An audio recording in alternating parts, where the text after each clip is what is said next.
never sit there and do the critical damage that he actually needed to take that game. And it looks like the next map is going to be Metalopolis. It is, and the players are ready. Metalopolis, a great 4-player map. Could you invite me to the game? Oh, that was close. I would love to. I was so excited. Partake in the observing. I invited FruitDealer and Boxer. I forgot. I know, and I looked over your screen. You're like, good luck, have fun. And I was like, Nick. All right, here we go. I would love to participate. All right, now we're ready. Guys, who out there is still rooting for SlayerSBoxer? Sounded like everybody. Sounded like everybody. All right, who thinks the FruitDealer is going to take this?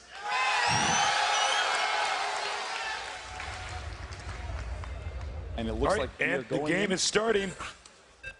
No turning back now. FruitDealer currently up 1-0 Metalopolis, one of the favorite maps of all Zerg users because of how gigantic the spaces are on this map. But FruitDealer is desperately hoping not to have an extremely close proxy spot spawn, which he does. Over here at the left side of the map, we have SlayerSBoxer in the blue. Up here to the north, we have FruitDealer, Zerg player, and I gotta say, Boxer can't be feeling too good about that previous game. You know, he almost had it there in the beginning. He did some great harassment with Thors throughout the game. And, well, he's Boxer. He's played so many stage matches, more than FruitDealer could ever play. And I think that he's going to be fine with that, especially when he finds out that he's close positions on Metalopolis. Yeah, I definitely think that these positions are going to have a huge effect because in the last game, it was quite easy for FruitDealer to take that extra expansion that Boxer could never really pierce at for the entire game. But in these spots, there's really no comfortable third. I mean, as a Zerg player, Artosis, where really is your main goal to hit as a third base? It's most likely going to be the main that's close to you by air, but you really can't defend it unless you go Mutalisks. I mean, you can spread creep over there as long as you want, but the medevac dropships are going to get over there way before you are. Absolutely. So realistically, FruitDealer should be... Ooh. Look at this. SlayerSBoxer putting his barracks outside of his own base. This means it's a very high chance that he's going to rush. Now, Boxer is known for rushing. In fact, he beat famous programmer Yellow, but out of a best-of-5 finals with bunker rushes 3 times in a row. So it's certainly possible that he's going to do it this game. FruitDealer, on the other hand, is going to go for a fast hatchery, which any type of very aggressive play is quite good against. Yeah, I think this is actually great by Boxer because FruitDealer always goes 14 hatchery, and this is no exception. He's done it so many times on Metalopolis throughout the GSL, and Boxer's going to find this hatchery, and you know what he's doing right now, Tasteless? What's he doing? Banana grin, man. He sees it. This is exactly what he wants from the FruitDealer. And it looks like Marines are being produced out of Boxer's barracks at the bottom. They are rallied. He has one SCV in the main, and a second SCV is going to join. Oh, did he see it? Yes. FruitDealer does see the SCV of SlayerSBoxer heading up to FruitDealer's base. Will he do a wall off at the front? There's one bunker going down. If he throws down another one, it is a complete wall off. He has not done anything yet. He doesn't have the money. He just now has 100, and now he is completely blocked. Boxer with the double bunker. And the only thing that FruitDealer can do is hope those SCVs float to the inner side where the drones are, or else that is just lights out for that expo. Yeah, that's right. And we're going to have to see if he decides to cancel the expansion or not. Will he be able to break the bunkers? It doesn't look like it. He's going to have to cancel that before it finishes, or Boxer's going to get a free kill. Cancels it, and he does manage to save it. Now retreating away. It does look, though, like SlayerSBoxer's way in the lead now. Yeah, and wow, salvaging a bunker right away. I think the most interesting question is how will Boxer continue this? Because most people know getting Zerg to cancel a hatchery is a big deal, but it's so important that you don't botch your lead. Well, Boxer, he knows how to play StarCraft, and I don't think he's going to. It looks like he's going to tech up a little bit. He doesn't really care about this bunker, and as we see, FruitDealer just runs by, loses 2 of his Zerglings, and he's going to go over. Ooh. Whoa. Oh. Well, this is a strategy that's made of balls. Okay, he's going to go to the gold base right outside of SlayerSBoxer's main base. Now, he's doing that because SlayerSBoxer is actually probably not going to check here because that's... Yeah, you don't normally do definitely that. Not right now. And this is actually all working out now in FruitDealer's favor. He's gone for a Roach Warren. He's taking that gold base, which means he's going to be absurdly aggressive. And look at this. He's doing a little bit of harassment here. The Marine does come out, but it did delay the factory timing. But as I was saying, he's making a command center right now, which means that Boxer wants to go ahead and expand. FruitDealer's even seen this with the Zerglings, and just making roaches from here against an expansion play by Boxer is pretty much the best place that FruitDealer could be in after having to cancel his hatchery. Now, this gold expansion in the center, a big concern for Boxer is going to be how rapidly he can spread the creep. Definitely one of the most underrated techniques that you can employ as Zerg. And it looks like FruitDealer is going to be able to poke down here. SlayerSBoxer unloads the Marines, and he's going to salvage that bunker, gets 100% resources back. Very nice play there. We'll end up losing these 2 Marines. Boxer's going to have to be defensive for a little bit, but Hellion.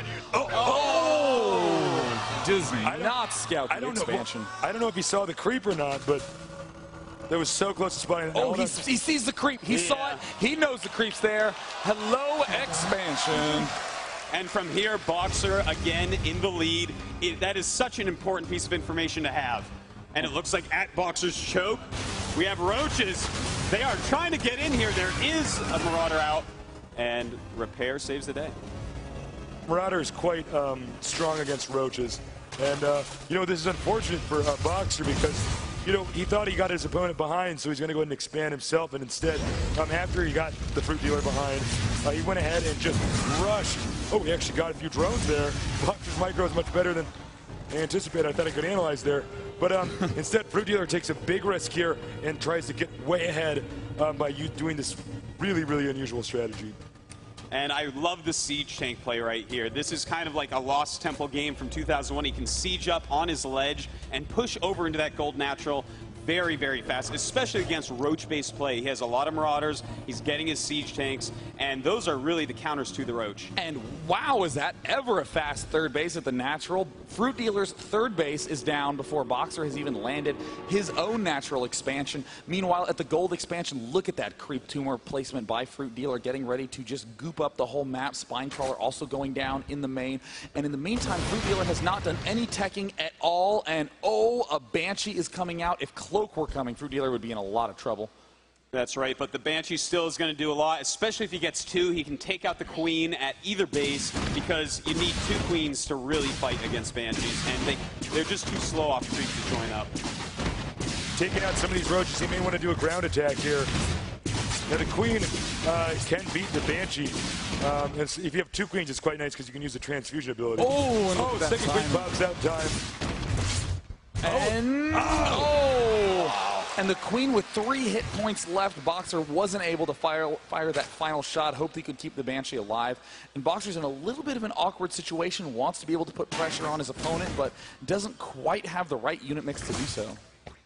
It looks like Boxer, he's going to get ready to push here, and I really want to see him use some siege tanks on the high ground like he used to in Starcraft 1. I think it would be a great move, but FruitDealer, he is making 24 speedlings right now. Here he goes, attacking with some speedlings and Roaches, just trying to do whatever damage he can right now. If he can reduce the tank numbers, that will be huge.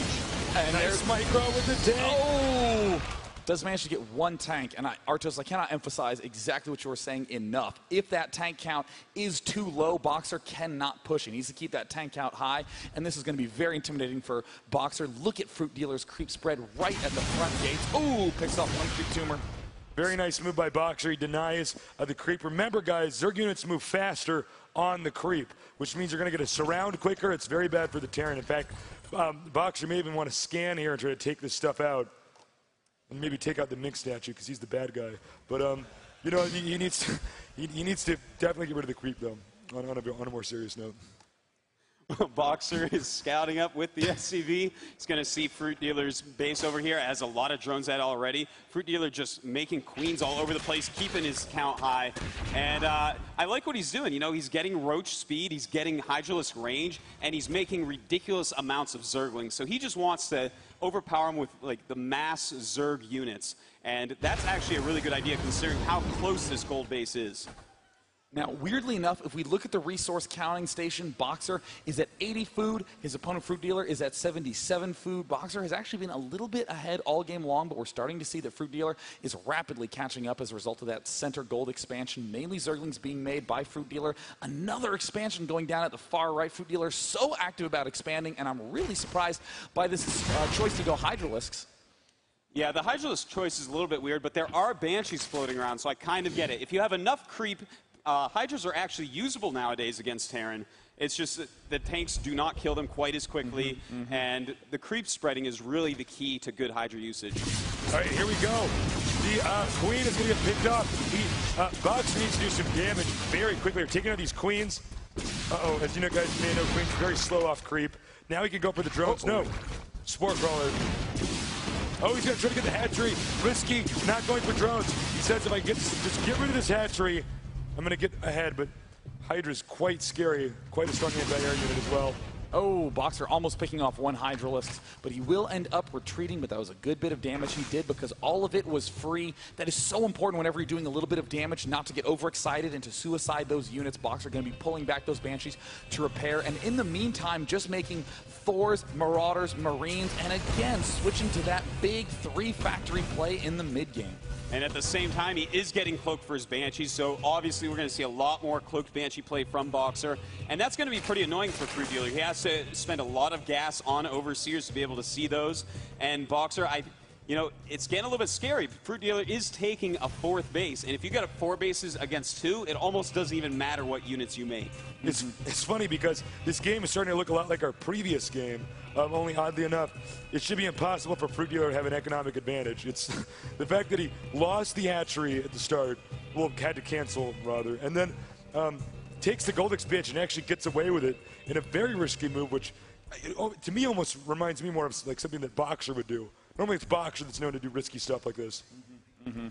But FruitDealer, one thing to note, he is low on queens, only has 3 queens on 4 bases. Those Banshees are scanning to pick off these creep tumors. Without any additional queens, this is going to be almost impossible for Cool to be able to move back into the center of the map. Excuse me, FruitDealer was calling him by his StarCraft 1 nickname.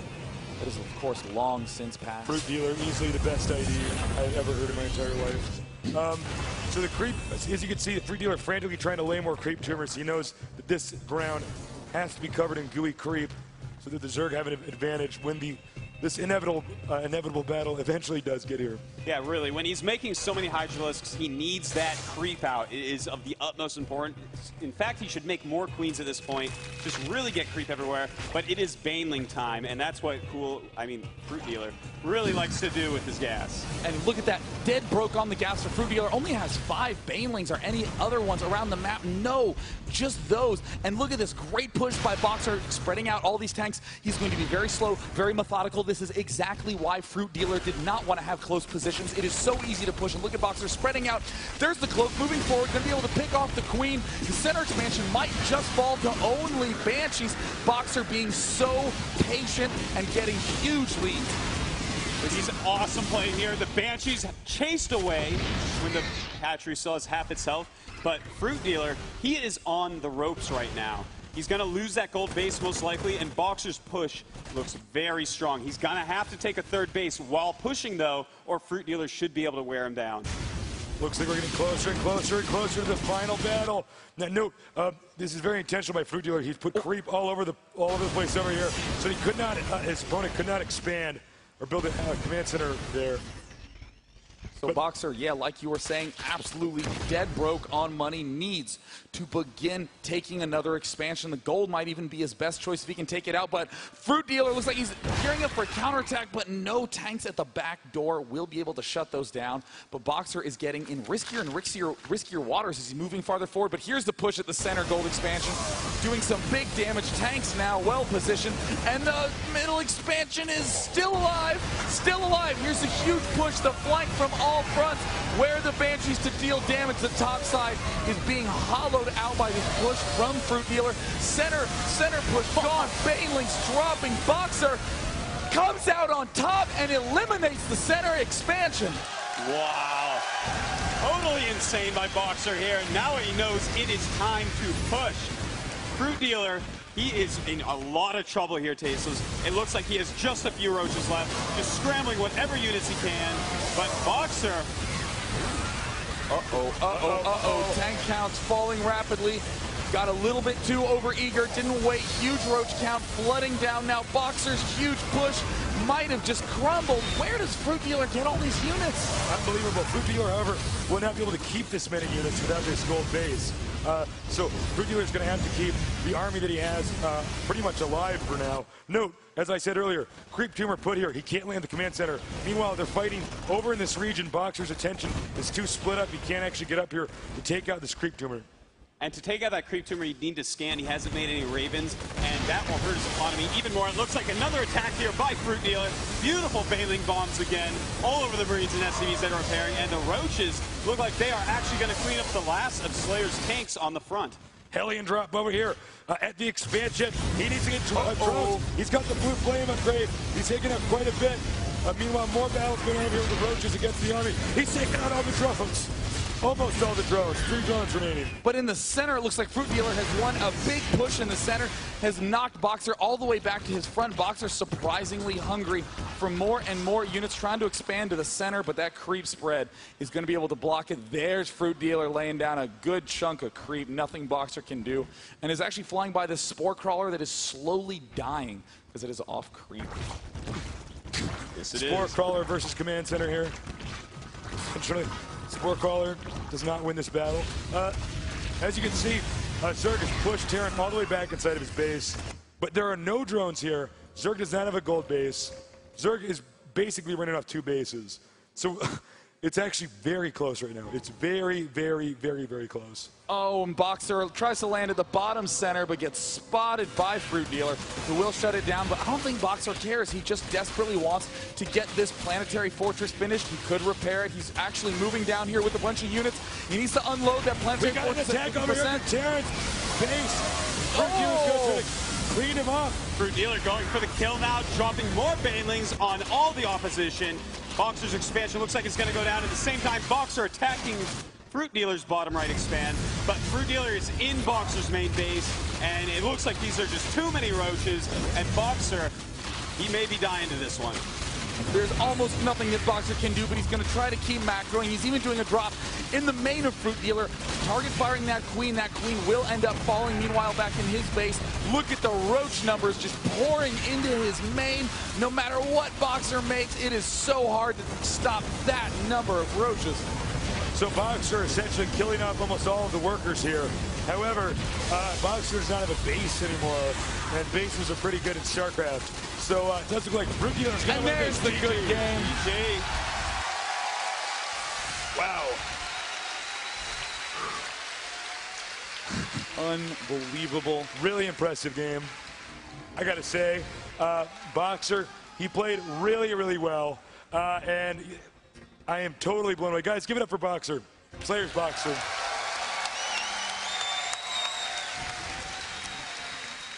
And of course, FruitDealer played just remarkably the way he handled himself. In that second game, you guys talk about it. It's just so amazing the way he came back. Yeah, I mean, like, those positions were so close. The tank line seemed to never end, but he just kept having more and more and more units. We were all shocked at how quickly FruitDealer took that 4th base, but we clearly saw that that's what gave him the economy he needed. There were an endless stream of Roaches. Unreal. Yeah, and really that creep tumor that you kept on pointing out, Tasos, up at the top expansion, that was critical because there were times where Boxer could have easily landed that, made a planetary, and FruitDealer was not really going to break that between Siege Tanks, Thors, Blue Hellions, and all that stuff. So really, FruitDealer, his creep spread, I think that was the key to that game. And, well, Boxer had a GG, man. FruitDealer is the king of StarCraft 2. He's the king. Give it up for the FruitDealer. I'll clap as well. And let's throw the bracket up on the graphic up on the screen above us right now. As you can see, by the way, this was a special show match that we just casted for you. This is not part of the tournament. Neither SlayerSBoxer or the FruitDealer are actually participating in the Blizzcon tournament. So as you can see, here are the results thus far. That is quite amazing to me that White Raw has been performing so well, as of course he recently got married, so he has to worry about that as well. And at the same time, though, he seems to have been just crushing through so many players and is really performing beautifully in the winner's bracket. And you know, Loner versus Sen, I am looking forward to that match tomorrow. Oh, yeah. Sen has been one of the best StarCraft 2 players since the beginning. Of course, we all remember Sen from StarCraft 1, a complete legend of the non-Korean community. And going up against the new Chinese StarCraft 2 star, Loner, who's being successful in GSL as well as here at BlizzCon, that is my match to watch. Absolutely. I mean, both of those players just seem unstoppable. Doesn't matter. FruitDealer coming out, getting a cheer from the crowd. The FruitDealers come out By the way, guys, if you enjoy these games, if you're new to watching StarCraft, you could follow Artosis and me. We live in Korea, and we work for a company called gomtv.net. Have some of you guys seen the GSL? Yeah. So those of you who don't know what I'm talking about, check that stuff out. Also, Sean, tell me about your show. I don't live in South Korea. I live in downtown Los Angeles. Kind of the same thing. But for any of you who would like more Day 9 action, of course, you can find me at youtube.com/Day9TV. Yeah. And feel free to follow us on Twitter, guys. And check out our shirts at thehandsomernerd.com. And we got to read this thing. I have to read it. All right. For those of you watching our BlizzCon coverage online, click the Upgrade Now button on your portal to watch our Blizzard main stage and panel stage feeds. Tonight we will have the costume and dance contest, and don't miss tomorrow night where we'll have Tenacious D live in the house. All right, guys, I think we did it for today. We'll see you guys tomorrow. Thanks so much for joining us. And give it up one more time for the Fruit Dealer.